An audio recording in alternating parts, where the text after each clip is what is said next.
Hello dear students, welcome to CUET PG अड्डा 24/7 channel. तो आप सभी का बहुत बहुत स्वागत है। और मुझे पता है कि एग्ज़ामिनेशन बहुत करीब आ चुका है। आप सभी के मन में बहुत सारी एंजाइटीज़ होंगी, स्ट्रेस होगा एग्ज़ामिनेशन को लेकर के। काफ़ी बच्चों ने तो तैयारी करनी ठीक से शुरू भी नहीं करी होगी। उनको लगता होगा अभी एग्ज़ामिनेशन में दिन है, कई दिन है, लेकिन ये 30 डेज़ कब 30 मिनट्स की तरह निकल जाएंगे आपको पता भी नहीं चलेगा। तो उसके लिए अब ये जो आखिरी के मंथ हैं इसको आप बर्बाद ना करो। अभी तक का जो वक्त आपने बर्बाद कर दिया वो कर दिया। आज हम बात करने वाले हैं कि ये जो बचे हुए 30 दिन हमारे पास हैं, हमारे हाथ में हैं, इसलिए मैंने इसको हाथ में रखवाया है कि ये जो 30 दिन है अब ये हमारे हाथ में है। ये 30 दिन किसी को बना भी सकते हैं और किसी को बिगाड़ भी सकते हैं। तो मैं आपको बताऊंगी कि ये 30 दिन आपको अपने बनाने कैसे हैं।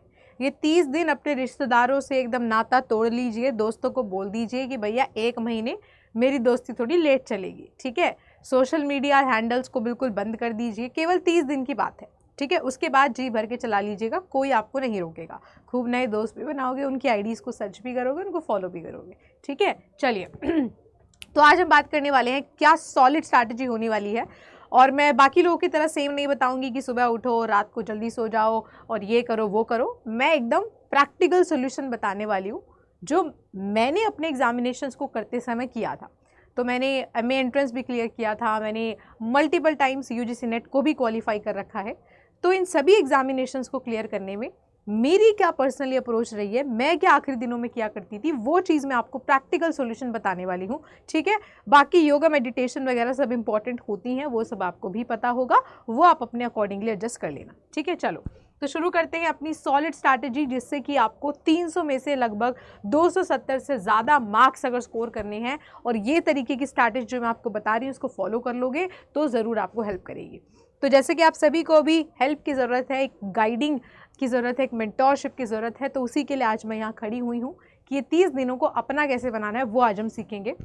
तो आप सभी को पता है कि CUET PG पॉलिटिकल साइंस और बाकी जो आपके इंग्लिश हैं, हिस्ट्री हैं, ये सभी एग्जामिनेशंस का जो शेड्यूल है वो तभी आ जाएगा। लेकिन मोटी मोटी आपके पास डेट ऑलरेडी आ चुकी है कि 13 मार्च से पेपर शुरू हैं। और मार्च 13 अपना पेपर नहीं समझना, आपको समझना है कि पहले मार्च से ही मेरा पेपर है, पहले मार्च से। क्योंकि अगले उसके जो 6-7 दिन आगे के होने वाले हैं वो आप सबके इतने स्ट्रेस में जाएंगे कि उस सेकंडों में दिन निकल जाएंगे, आपको पता भी नहीं चलेगा, ठीक है। तो पहले तो यही सोचना है कि 1 मार्च से ही हम लोग का पेपर है। चलिए तो हम देखते हैं कि क्या 30 डेज़ की एक टारगेटेड रोड मैप हो सकता है जो आपको अपनी ड्रीम यूनिवर्सिटी में एडमिशन दिलवा सकता है। चलिए, तो आप सभी को पता है कि एग्ज़ाम स्ट्रेस होना बहुत लाजिम सी बात है, आप सभी को हो रहा होगा। और बहुत सारे बच्चे इस समय तमाम टीचर्स को मेल कर रहे हैं कि सर एक किताब बता दीजिए, ये बता दीजिए, वो बता दीजिए, क्या इससे 100% हो जाएगा। तो देखिए, सफलता का कोई शॉर्टकट नहीं होता। जो भी आपको सफल पुरुष या महिलाएं दिखती हैं उन्होंने कोई शॉर्टकट नहीं लिया है, हर किसी ने मेहनत करी है, हर किसी ने समय लगाया। अब आपके हाथ में क्या है? आपके हाथ में सफलता के लिए परिश्रम करना तो है, लेकिन समय आपके पास उतना नहीं है। समय हमारे पास बहुत लिमिटेड है ना।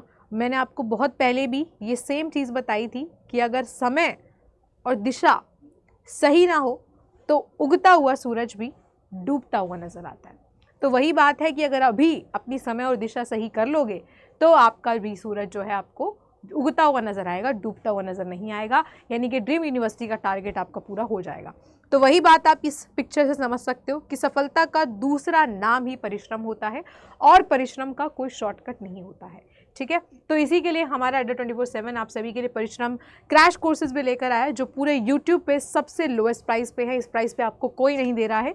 द प्राइस इज़ ओनली 3400, जिसके लिए आपको कोड इस्तेमाल करना है स्वाति30। बट बेटर होगा अगर आप मेरे से एक बार कंसल्ट कर लो, चाहे आप किसी भी कोर्स में ले रहे हो, आप मुझे कॉन्टैक्ट करना मेरी ईमेल ID पे, ठीक है। चलो तो अभी अपन पहले रोड मैप की बात करना है, फिर अब इस पे आएंगे।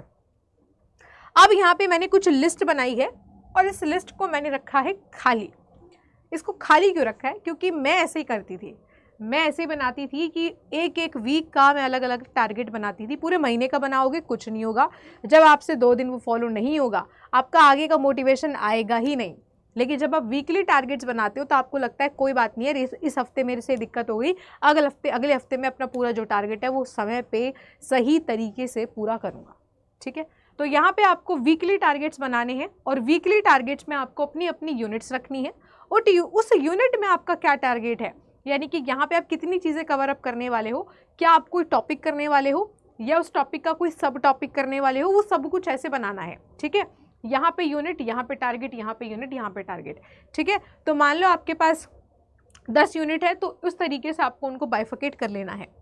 अब आप बोलोगे मैम महीने में तो चार वीक होते हैं ना, 4 हफ्ते होते हैं, तो आपने 3 वीक का क्यों बनाया, उसका भी लॉजिक बताएंगे आपको। पहले समझ लो बात को, क्या कहना चाह रही हूँ। यहाँ क्या करना है, आपको लिखनी है यूनिट अपनी, आपके एग्जामिनेशन की जो भी यूनिट है वो आपको लिखनी है, उसका क्या टारगेट है। अब टारगेट के आगे आपको टिक करते चलना है। टिक करने से क्या होगा ना, जब तीसरे दिन मान लो आपका पूरा नहीं हुआ और चौथे दिन जब आप उस किताब को खोलोगे या जहाँ पर भी आप टिक लगाते हो, आपको बहुत एम्बेरसमेंट फील होगा कि यार कल मेरे से टारगेट पूरा नहीं हुआ था, तो आज मुझे डबल मेहनत करनी है या कल मुझे डबल मेहनत करनी है, पिछला भी कवर अप करना है और आज का भी कवर अप करना है। सॉरी, पिछला भी कवर अप करना है और आज का भी कवर अप करना है। ठीक है, तो ऐसे आपको यूनिट्स लिखनी है और उसके टारगेट्स को लिखना है। अब मैंने आपको चौथा हफ्ता क्यों नहीं बताया, उसके लिए भी अभी थोड़ा सा सब्र करो। पहले मैं आपको बताऊंगी कि पढ़ने का तरीका क्या होता है। ठीक है, मैं बाकी लोगों की तरह ये नहीं बोलूँगी कि सुबह उठ के ये करो, 6 बजे ये करो, 7 बजे ये करो, 8 बजे ये करो, 9 बजे ये करो। किसी का रूटीन किसी की लाइफ से मैच नहीं करता, कभी किसी का रूटीन आप अपने जीवन में फॉलो नहीं कर सकते। बहुत सारे बच्चे आपको दिखेंगे जो YouTube पे सर्च करने जाते हैं कि सफल लोगों का रूटीन क्या होता है। क्या वो 5 बजे उठते हैं, ठीक है कल से मैं भी 5 बजे उठूँगा। क्या वो 6 बजे उठते हैं, ठीक है मैं भी 6 बजे उठूँगा। अरे नहीं भाई, हर किसी का लाइफस्टाइल अलग अलग है और किसी के 5 बजे उठने से अगर वो सफल हो जाता तो सारी दुनिया 5 बजे उठ जाती है ना। तो हर किसी का लाइफस्टाइल अलग होता है, हर किसी की अप्रोच अलग होती है। तो जो मैटर करता है वो आपका लाइफस्टाइल नहीं करता, मैटर आपकी अप्रोच करती है कि हर किसी के पास 24 घंटे हैं, जो सफल हो चुका उसके पास भी, जो रोड पे बैठा है उसके पास भी, और आपके पास भी 24 ही घंटे हैं। और मैं आपको बता रही हूँ कि ये वीक्स में आपको पढ़ाई कैसे करनी है। आपको बनानी है एक टेबल। ठीक है, ये टेबल ठीक वैसी ही टेबल है जैसी टेबल मैं बनाया करती थी। तो पहले कॉपी पेन पे बनाती थी, उसके बाद टैब ले लिया तो टैब में बनाया करती थी। आप जैसे भी बनाना चाहें, आप कॉपी किताब पे बनाना चाहें या फिर दीवार पे चिपकाना चाहें। ठीक है, चलिए तो यहाँ पे आपको चीज़ें क्या करनी है, सबसे पहले आपको लिखनी है यूनिट्स। आपके सिलेबस में जो भी यूनिट्स हैं वो सभी यहाँ पे यूनिट्स आपकी होनी चाहिए। उसके बाद उस यूनिट में आपको कुछ ना कुछ इतनी तो समझ होगी यूजी करने के बाद कि इसमें इंपॉर्टेंट टॉपिक्स कौन से हैं। उस इंपॉर्टेंट टॉपिक्स को आपको इस बॉक्स में फिलअप करना है। ठीक है, आप चाहें तो इसका स्क्रीनशॉट भी ले लीजिएगा। मैं हट जाती हूँ, ठीक है, मैं हट जाती हूँ। अगर आपको लग रहा है कि मैम इतना कौन मेहनत करेगा, इसका स्क्रीनशॉट ले लो। उम्मीद है ले लिया होगा। तो अब इम्पॉर्टेंट टॉपिक्स लिखने के बाद आपने ज़रूर प्रीवियस ईयर क्वेश्चंस को एनालाइज किया होगा। नहीं किया है तो भैया कर लो, वहीं सबसे बड़ी गलती कर रहे हो। ठीक है, बहुत ज़्यादा पुराने पेपर नहीं देखने, 2020 से 2022 से देखोगे 2024 तक का चलेगा। ठीक है, 2022, 23, 24 ये 3 साल के पेपर भी देख लोगे चल जाएगा। वहाँ से आपको निकालनी है रिपीटेड टॉपिक्स यूनिट वाइज कि इस यूनिट से कौन सा टॉपिक बार बार रिपीट हो रहा है। भले ही वो क्वेश्चन घुमा करके पूछा गया है, जैसे मैं भी पॉलिटिकल साइंस पढ़ाती हूँ, बहुत सारे प्रश्न ऐसे हैं जो थोड़े घुमा करके पूछे जाते हैं, बट सेम ही बुक के बारे में, सेम ही थिंकर के बारे में, सेम ही थ्योरी के बारे में। तो वो रिपीटेड टॉपिक्स आपको अपनी यूनिट वाइज यहाँ पर भी लिखने हैं। ठीक है, उसके बाद आपको लिखने हैं एक्सपेक्टेड टॉपिक। मैं जब भी पढ़ाती हूँ तो मैं हमेशा हर एक चीज़ पढ़ाते समय बताती हूँ कि अगले एग्जाम में हम इस टॉपिक से और क्या एक्सपेक्ट कर सकते हैं। तो इतनी बहुत समझ आप यूजी के हो चुके हैं तो आप में इतनी होगी कि अब अगर ये चीज़ें बार बार रिपीट हो रही हैं तो हर साल सेम चीज़ तो नहीं होगी, इससे रिलेटेड और क्या चीज़ें एक्सपेक्टेड हो सकती हैं जो अपकमिंग एग्जामिनेशन में पूछी जाएंगी, उनको आपको यहाँ लिखना है। उसके बाद आपको लिखने डिफ़िकल्ट टॉपिक। अब डिफ़िकल्ट में वो भी हो सकते हैं जो आपके रिपीटेड हैं, या डिफ़िकल्ट में वो भी हो सकते हैं जो आपके सिलेबस में हैं बट आपको वो डिफ़िकल्ट लगते हैं, उनकी एक लिस्ट बनानी है। उसके बाद आपको फैक्ट्स एंड फॉर्मूलाज। अभी फैक्ट्स एंड फॉर्मूलाज क्यों लिखे हैं, क्योंकि ये चैप्टर पे, मतलब आपका जो सब्जेक्ट है उसके नेचर पे डिपेंड करता है। जैसे मान लो कि मेरा पॉलिटिकल साइंस है तो वहाँ पे ट्रीटीज और बुक्स के ईयर ये सब बहुत इंपॉर्टेंट होते हैं, तो ये आपके आ जाएगा फैक्ट्स में। लेकिन वहीं अगर आप मैथमेटिक्स पढ़ रहे हो या फिर अपनी रीजनिंग पढ़ रहे हो या फिर कोई ऐसा एग्जामिनेशन एमएससी वगैरह कुछ दे रहे हो, तो उसमें कुछ फार्मूलाज आपके पास होते हैं, जो फार्मूलाज आप यहाँ पर लिख लोगे, यूनिट वाइज इंपॉर्टेंट चीज़ें, और हो सकता है फैक्ट और फार्मूला का कॉम्बिनेशन भी हो, ठीक है।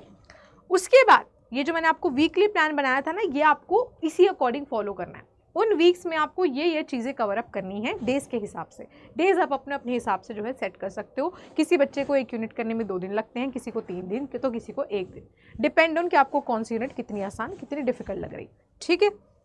उसके बाद हर एक दिन का आपको टिक लगाना है, मतलब ये जो प्लान है आपका ये होना चाहिए आपका 7 दिन का, ठीक है। ये टेबल में आप जितनी भी चीज़ें भरोगे वो आपकी 7 दिन की होनी चाहिए, और ये सारी की सारी टिक्स आप इसमें लगाते चले जाओगे कौन सी चीज़ आपने कर ली, ठीक है। यहाँ पे लिखोगे कि डे 1 पे क्या मैंने ये सब चीज़ें कर ली हैं, या फिर जितने दिन में मैंने बोला था उतने दिन में कर ली है, नहीं करी है तो आगे लिखोगे नॉट डन। तो जब आप नीचे आते जाओगे नॉट डन में जितने जितने क्रॉस होंगे उतने ज़्यादा वो आपको स्ट्रेस देता रहेगा कि भाई ऊपर वाले टॉपिक अभी रह रहे हैं, पहले उनको कर ले जाके, ठीक है। तो इससे क्या होगा ना, आपकी प्रिपरेशन में एक सेल्फ डिसिप्लिन आएगा। तो सेल्फ डिसिप्लिन होना बहुत इंपॉर्टेंट है। आप कितनी ही दुनिया भर की मोटिवेशनल वीडियो देख लो, लेकिन आपको अपने से ज़्यादा मोटिवेट कोई कर ही नहीं सकता। केवल आप ही वो इंसान हो जो खुद को मोटिवेट कर सकते हो, ना तो मैं हूँ, ना तो आपके माता पिता हैं, ना ही वो मोटिवेशनल थिंकर्स हैं, मोटिवेशनल स्पीकर्स हैं जो आप यूट्यूब पे सुनते हो। उनकी मोटिवेशन आपके दिल में जो है मैक्सिमम अगले 5 मिनट तक रहती है, उसके बाद आप नॉर्मल हो जाते हो। तो अपनी मोटिवेशन खुद के अंदर से आती है केवल, ठीक है। तो यहाँ पे आपको सारी चीज़ें डन लिखनी है, उसके बाद नॉट डन लिखनी है, और हर वीक के बाद इसको पूरे को एनालाइज करना है कि मैंने कहाँ गलती करी थी, ठीक है, कौन सा टॉपिक मैंने नहीं किया और कौन सा टॉपिक मैंने कर लिया था। चलो अब हम बात करते हैं वीक 4 की। तो मैंने आपसे पहले ही बताया था कि मैंने वीक्स में वीक 4 क्यों नहीं डाला है। तो वीक 4 जो होने वाला है वो आपका होने वाला है रिवीजन का, क्योंकि अब इतना समय नहीं है कि आप पूरा महीना अपना सिलेबस ही कंप्लीट करने में निकाल दो। आप सोचो ना कि अगर जो चीज़ आप 28वें 30वें दिन पढ़ रहे हो और आपने जो शुरुआत में पहले दूसरे दिन पढ़ी थी, क्या वो आपको एग्जैक्ट सेम वे में याद होगी? नहीं होगी। तो वीक 4 में आपको केवल रिवीजन करना है, यानी कि वही सेम यूनिट जो आपने तीनों वीक्स में चीज़ें कंप्लीट करी थी, अभी ये टेबल अब आपको यहाँ पे काम आएगी। अब इस टेबल में आपको सारी चीज़ें रिवाइज नहीं करनी। अब इस टेबल में 4th वीक में आपको जाकर के क्या रिवाइज करना है, रिपीटेड टॉपिक्स को, एक्सपेक्टेड टॉपिक्स को, और डिफिकल्ट और फैक्ट एंड फॉर्मूलाज, ये चीज़ें आपको ज़्यादातर मेन पॉइंट ऑफ व्यू से रिवाइज करनी है, ठीक है। तो 4th रिवीजन केवल और केवल आपका रिवीजन का वीक होना चाहिए, केवल आप इसमें रिवीजन करेंगे। यहाँ पर भी आपको यूनिट वाइज टारगेट्स को सेट करना है।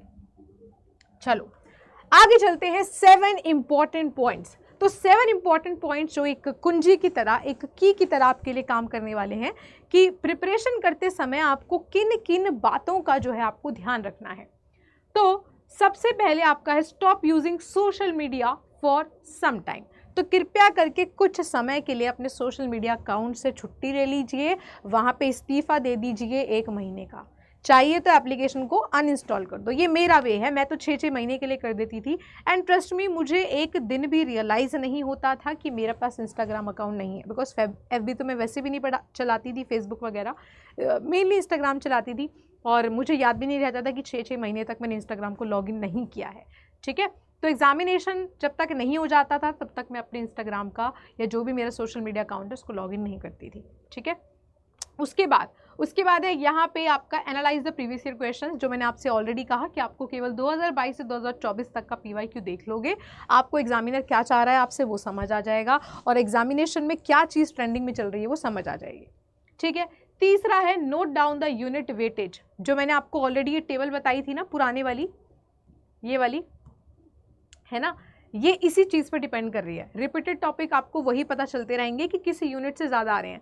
जब आप लोग रिपीटेड टॉपिक्स में टॉपिक्स को डालोगे तो हर एक यूनिट के सामने जब लिखे होंगे तो आपको खुद ब खुद पता चल जाएगा कि किस यूनिट की वेटेज बार बार ज़्यादा रिपीट हो रही है, या 2020 में किसने ट्रेंड किया, 2023 में किसने ट्रेंड किया किस यूनिट ने, वो आपको पता चल जाएगा। और अक्सर 2-3 यूनिट ही होती हैं जो सबसे ज़्यादा वेटेज में ट्रेंड कर रही होती हैं बार बार पेपर में, ठीक है।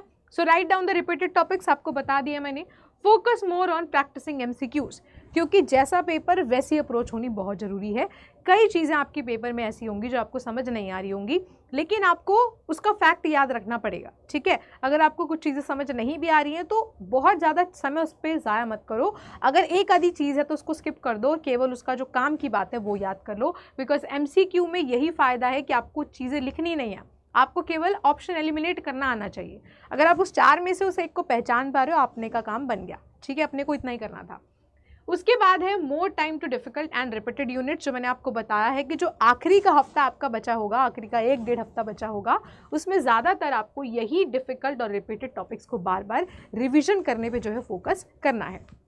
उसके बाद है नो शॉर्टकट ओनली परिश्रम, जो मैंने आपको ऑलरेडी कहा कि किसी टीचर्स को बार बार मेल मत करिए, किसी अपने फ्रेंड्स को मत बोलिए कि भाई कोई ऐसी किताब दे दे, कोई ऐसी कुंजी दे दे, बस इसे पढ़ के मेरा एग्ज़ाम पास हो जाए, मेरे को ड्रीम यूनिवर्सिटी में एडमिशन मिल जाए। तो भैया सफलता का ना तो कभी शॉर्टकट था, ना तो है और ना ही होगा, ठीक है। उसका केवल एक ही रास्ता है, वो है आपका परिश्रम, और परिश्रम आपको करना ही पड़ेगा। 30 दिन बचे हैं, बस 30 दिन में आप परिश्रम कर लो, आपकी आगे का 2 साल क्या पूरा लाइफ आपका जो है सफल होने वाला है ना। केवल 30 दिन की बात है, सोचो केवल 30 दिन पे आपका पूरा जीवन टिका हुआ है, क्योंकि ये 2 साल जो आप अपनी PG करोगे वो आपके लाइफ करियर अपॉर्चुनिटीज़ को एम्पल अमाउंट्स में खोल देगी, ठीक है। तो इसी परिश्रम के लिए हम सब आपके साथ जुड़े हुए हैं। हम सभी टीचर्स UED PG के आप सभी के साथ दिन रात लगे हुए हैं। हर एक 30 दिन का हर एक मिनट हमारे लिए भी उतना ही इंपॉर्टेंट है जितना आपके लिए। आपके पास केवल आपके एक बच्चे का रिजल्ट है, हमारे पास उन लाखों हज़ारों बच्चों का रिजल्ट हमारे हाथ में है जो हमसे, हमारे चैनल से जुड़े हुए हैं। तो हमारे क्रैश कोर्सेज अब आ चुके हैं, बिकॉज फुल कोर्सेज का आपके पास इतना टाइम नहीं है। बट क्रैश का मतलब कतई नहीं है कि हम इसमें सिलेबस कंप्लीट नहीं कराएंगे, इसमें भी सिलेबस हो गया, इसमें भी MCQs होंगे, इसमें भी रिपीटेड क्वेश्चन, PYQs, आपको सब कुछ मिलने वाला है। तो आप आज ही जाकर के एनरोल करें, बिकॉज रिपब्लिक डे का सेल चल रहा है, बहुत जल्दी ख़त्म होने वाला है। और एनरोल करने के लिए आप डायरेक्टली मेरा कोड भी इस्तेमाल कर सकते हैं, और अच्छा होगा कि आप मेरे से पहले कांटेक्ट कर लें मेरी ID पे swati.yadav@ada247.com पे, ठीक है। तो आपको ईमेल ID पे मुझे भेजना क्या क्या है, कृपया करके अपना नंबर ज़रूर भेजा करें। मेल खेलने में बहुत समय ज़ाया होता है और मुझे पता है कि समय तो है ही नहीं अपने पास, है ना। तो आपको swati.yadav@ada247.com पे भेजना है। तो हमारे पास बहुत सारे कोर्सेज़ हैं, हमारे पास पॉलिटिकल साइंस भी है, इंग्लिश भी है, हिस्ट्री भी है, जनरल LLB भी है, economics, general MBA, computer science, zoology, botany, life science, agriculture, Hindi, बहुत सारे कोर्सेज हैं, ठीक है। तो उन सभी में आप एनरोल होने के लिए मुझे अपना नाम, कॉन्टैक्ट नंबर और कोर्स का नाम ज़रूर भेजना, और यूज़ कर सकते हैं डायरेक्टली स्वाति 30। अगर आपको डायरेक्टली ही जाना है तो डायरेक्टली कैसे जाना है, आप जाओगे हमारी SUED PG ADA247 की वेबसाइट पे, you will go under all courses में UG and PG entrance exam, then आप क्लिक करोगे CUET PG। तो SUED PG में जब आप देखोगे तो यहीं पे सबसे टॉप पे आपको दिखाई दे रहा होगा क्रैश कोर्स, है ना। आपको यहाँ टॉप पे दिखाई दे रहा होगा क्रैश कोर्स, तो आपको इस पे क्लिक करना है, और क्रैश कोर्स पे जैसे क्लिक करोगे सारे तमाम क्रैश कोर्सेज यहाँ पे आपको दिखाई दे जाएंगे, ठीक है। तो ये रहे सारे के सारे क्रैश कोर्सेज, किसी एक में मैं आपको कोड लगा के दिखाती हूँ। तो ये हमारा कंप्यूटर साइंस का कोर्स है। आपको क्या करना है, बाय नाउ पे जाने के बाद आपको जो लगा हुआ कोड है उसको पहले रिमूव करना है, ठीक है। लगा हुआ कोड आपको क्या करना है, पहले रिमूव करना है। और क्योंकि बोलते हैं ना कि घड़े में तब तक पानी नहीं भरेगा जब तक जो है उसमें से निकालोगे नहीं, अगर वो पूरा भरा है तो वो पहले निकालना पड़ेगा। तो यहाँ पे एक बाय डिफ़ॉल्ट कोड लगा होता है, सबसे पहले आपको उसको हटाना है, ठीक है। ये आपने हटा लिया, मैंने हटा दिया यहाँ से। अब यहाँ पे आप टाइप करोगे स्वाति 30, ठीक है। तो स्वाति 30 आप जैसे टाइप करोगे मात्र 3400 में आपको ये मिल जाएगा। अच्छा, ये तो वहाँ पे आएगा ना, आई गेस। अच्छा, कंप्यूटर साइंस का है ये, एक सेकेंड, दूसरे पे लगा के दिखाते हैं। तो आप जाओगे ऑल कोर्सेज में under UG and PG entrance exam, SUED PG में क्रैश कोर्सेज में हम जैसे इंग्लिश पे लगा लेते हैं। तो इंग्लिश पे जब आप बाय नाउ पे जाओगे और यहाँ पे आप लिखोगे स्वाति 30, ठीक है। आप जैसे ही लिखोगे यहाँ पे स्वाति 30 और अप्लाई कर दोगे तो ये आपको केवल मात्र 3400 में पड़ेगा, बिकॉज एंड्रॉइड से जब आप लेते हो तो वहाँ पे 1% का कॉइन भी मिलता है। और एक अमेजिंग बात मैं आपको बता दूं, अमेजिंग तो क्या ही है, मतलब जो इम्पोर्टेंट बात है वो ये है कि ये iOS यानी कि आईफोन पर नहीं लगता है। तो आईफोन वाले बच्चे मुझे क्या करेंगे, मेल करेंगे। ठीक है। आईफोन वाले बच्चे क्या करेंगे, मुझे मेल करेंगे, मेल पे नाम, कॉन्टैक्ट नंबर, कोर्स भेजेंगे। बाकी सारे ही कोर्सेज 3400 के ही हैं, आप मुझे डायरेक्टली मेल कर देना अगर साइट पे ज़्यादा प्राइस दिखा रहा है तो भी, ठीक है। तो आप क्या करोगे, मुझे मेल करोगे swati.yadav@ada247.com पे, नाम, नंबर और कोर्स का नाम ज़रूर भेजना, बिकॉज समय बिल्कुल नहीं है और classes are going to start from 30th January. तो 30 जनवरी से क्लास शुरू हो जाएंगी और लगकर हम लोग सब मिलकर आपके साथ परिश्रम करने को तैयार हैं, लेकिन आपको हमसे डबल मेहनत करनी पड़ेगी, बिकॉज आपको अपनी ड्रीम यूनिवर्सिटी में एडमिशन हम लोग दिला कर रहेंगे। सो उम्मीद करती हूँ कि आज की जो स्ट्रैटेजीज मैंने आपको बताई हैं वो उन सभी को आप लोग फॉलो करोगे, और अगर आपको हमारी सारी स्ट्रैटेजी अच्छी लगी हैं तो कृपया करके कमेंट करके बताइएगा कि आपको ये पूरा जो मेरा प्लान था पर्सनलाइज आपको कैसा लगा। And thank you so much for watching the video, और चैनल के साथ बने रहिए जब तक पेपर नहीं हो जाता। बहुत अमेजिंग वीडियोस आने वाली हैं सभी के सभी कोर्सेज की। So bye bye, take care and all the very best.